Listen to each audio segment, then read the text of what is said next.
Que amor é esse? Vem pro Papo para Casais que nós vamos falar sobre um tipo de amor.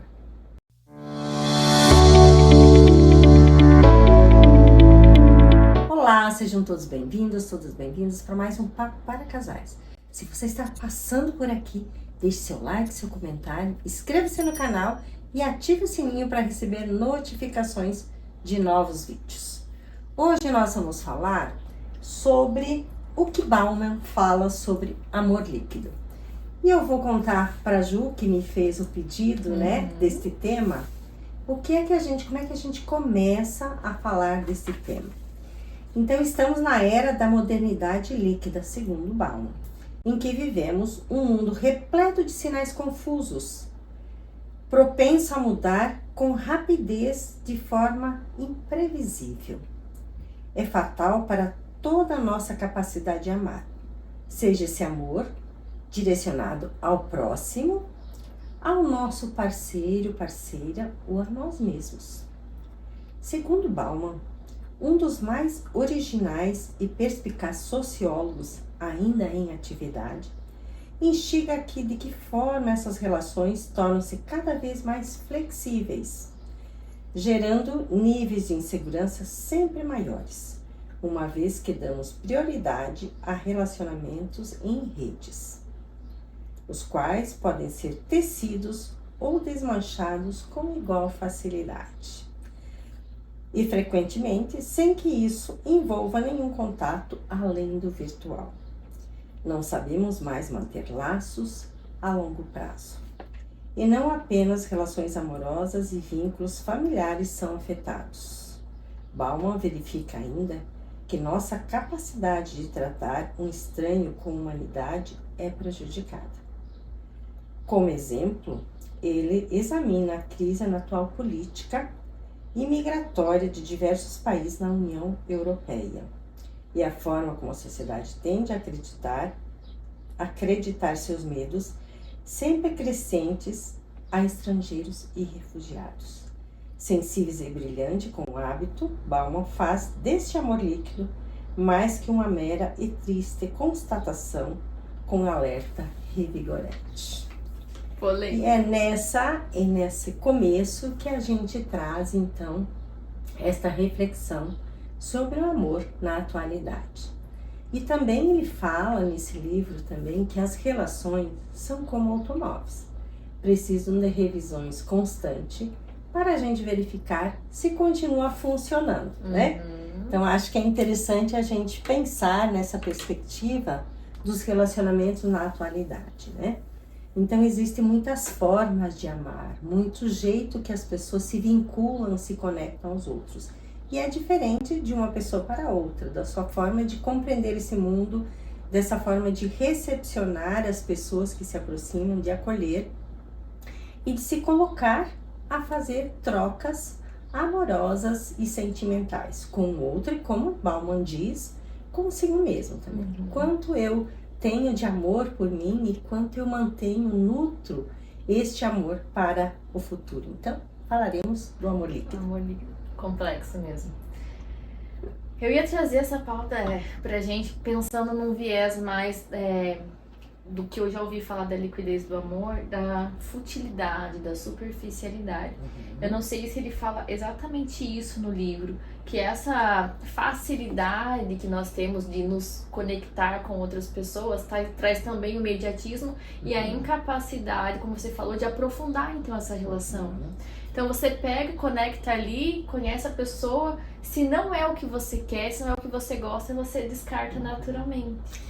É que quando tu fala assim, Ju, a gente tem que pensar assim que se é muito superficial, se é muito rápido, né, nessa ansiedade que a gente vive, a probabilidade que a gente não se aprofunda nesse amor também é grande. Porque apressa a velocidade, isso que tu disse. Então a gente olha superficialmente e diz, não é isso que eu quero, essa pessoa não trará para mim nada de novo nessa vida, daquilo que eu estou buscando, e ansiosamente eu estou buscando um modelo e não me permito me colocar nesta relação para conhecer a outra pessoa. Só que isso não é uma não é algo universal, nem é de todas as pessoas. São algumas pessoas que também entram nesse movimento de ansiedade e que não param para olhar para si e para pensar assim, o que que eu como pessoa estou buscando num relacionamento? O que que eu quero de um relacionamento? Então é o questionamento de cada um. Então, também de que fase da vida cada pessoa está, né? Que crenças ela tem sobre os relacionamentos. Que relacionamentos ela já viveu e que trouxe para ela o bem-estar ou o mal-estar nesse relacionar-se e até o acreditar numa incapacidade de amar.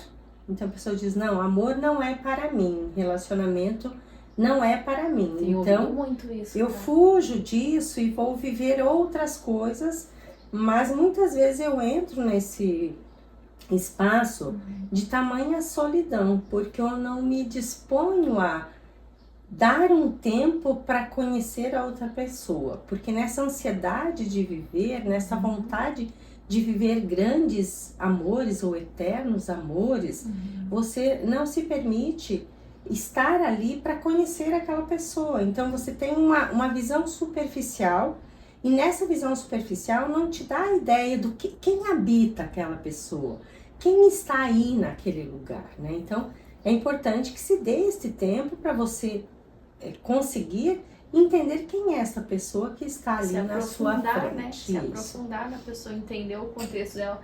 E ao mesmo tempo, quando eu penso assim em amor líquido, ao meu ponto de vista, quando eu falo do amor principalmente, é que nós nunca tivemos tanto a possibilidade de pensar o amor. Os relacionamentos, eles foram sempre muito impostos. Nós não tínhamos esse questionamento e a liberdade de falar o que eu sinto. Eu sinto por essa pessoa, eu não sinto. Então, pra mim, eu posiciono sempre dessa forma, tanto nos meus livros, que pra mim, a nossa geração, as nossas gerações, elas estão tendo a possibilidade de escolher o amor. Com quem se relacionar, como se relacionar. Isso tá deixando também as pessoas um pouco mais assustadas e arredias, no meu ponto de vista. Então não é só uma questão de nós não somos capazes de nos aprofundar, mas nós estamos entendendo como fazer isso, porque tá difícil, né? É muita pluralidade. É um cardápio muito grande, né? Cardápio. É muitas possibilidades. Então as pessoas, ao se conectar com alguém, ela ainda vê que tem muitas possibilidades. Eu escuto no consultório, principalmente jovens que dizem assim, eu estou nesse relacionamento e o que eu queria era um relacionamento. Mas agora eu estou nesse relacionamento e vejo que tantos outros poderiam estar acontecendo. Então, às vezes também é essa ansiedade, essa fugacidade de achar que existem coisas muito grandiosas para serem encontradas ali. Mas eu pensava, quando eu li o livro e reli este livro também, que se fala de amor líquido, então me vem uma imagem interessante, a imagem mesmo da água. Se a gente pensar assim na água, então se está aqui o amor nesse líquido, ele ao derramar, ele vai atingir uma grande área, não é? Sim. E este atingir uma grande área com esse líquido, com essa capacidade, ele também vai atingir um número maior de pessoas. Então, uma grandiosidade no amor que se faz por essa possibilidade de algo novo e diferente, né? Noemi, eu queria te perguntar em relação ao Bauman.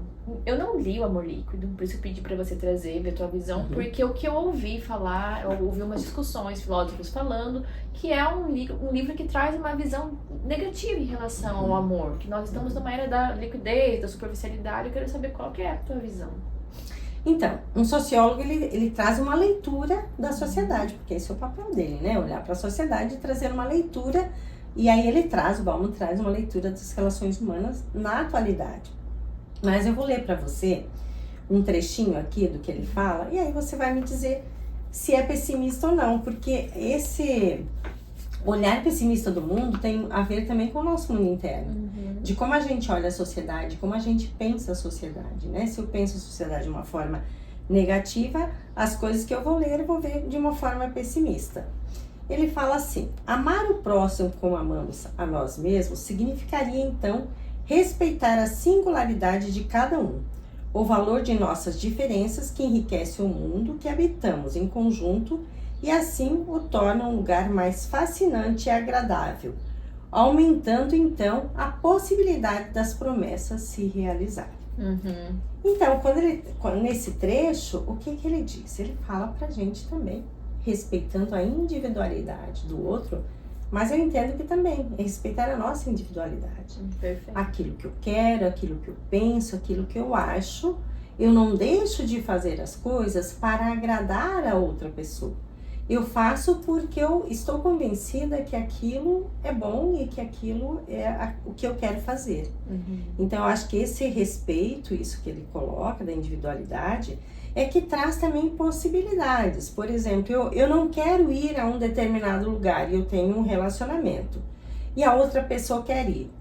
Então, eu acredito que do jeito que ele está falando, se eu respeito a singularidade, o jeito de ser cada um, se a pessoa quer ir, digamos, num show e eu não quero, ele vai. Perfeito. E isso não termina o relacionamento. Uhum. As pessoas conseguem respeitar e conversar sobre aquilo que a pessoa viveu, que a pessoa esteve lá e viveu. E compartilhar a felicidade do outro, mesmo não estando lá, e mesmo às vezes não concordando com aquilo, não gosta, acha desinteressante dentro do seu ponto de vista, mas é o respeito. Então, não acho que seja uma visão negativa a partir desse trecho ali, pelo contrário, acho que traz muito tudo que nós já falamos aqui, da importância de valorizar a individualidade de cada um estando no relacionamento, de se permitir, né, ser singular também, porque às vezes a gente fica entrando no relacionamento e você começa a entrar no do outro e fala, mas será que eu sou muito esquisito? Será que vai dar certo? E vai se moldando pro outro, né? Então, perfeito, eu gostei muito dessa... eu acho que uma das coisas que vale a pena a gente colocar aqui também é que nós estamos numa sociedade padronizadora. Alguns grupos sociais, eles tendem a padronizar os relacionamentos. Assim como a gente vê tantas pessoas hoje tentando buscar diagnosticar todo mundo, né? Todo mundo tem um CID, né? Todo mundo está ali visto como um rótulo. E quando a gente faz esse movimento, então a gente sempre está querendo achar um jeito de amar, um jeito que eu sou amada, um jeito de viver. E aí ele vai ficando limitado e não buscando essa diversidade que é os relacionamentos humanos. E se eu não tenho a paciência de me colocar para ouvir e para entender a outra pessoa, eu vou estar sempre tentando encaixar ela num desses quadradinhos que são os CIDs, né? Então eu tento colocar ela num diagnóstico, então digo, a pessoa é assim, então eu tenho que me relacionar com ela desse jeito. Então perde tudo a sua espontaneidade em relacionar-se com os outros. Então eu gostaria de dizer para vocês que estão aqui conosco neste sábado, que tentem então ser mais diverso, mais singular, não encaixe ninguém em nada. Tenta viver esse relacionamento e aprofundar, porque além do aparente, tem muitas coisas aí para serem descobertas. Se gostou, deixe seu like, seu comentário e esteja conosco aqui no próximo sábado.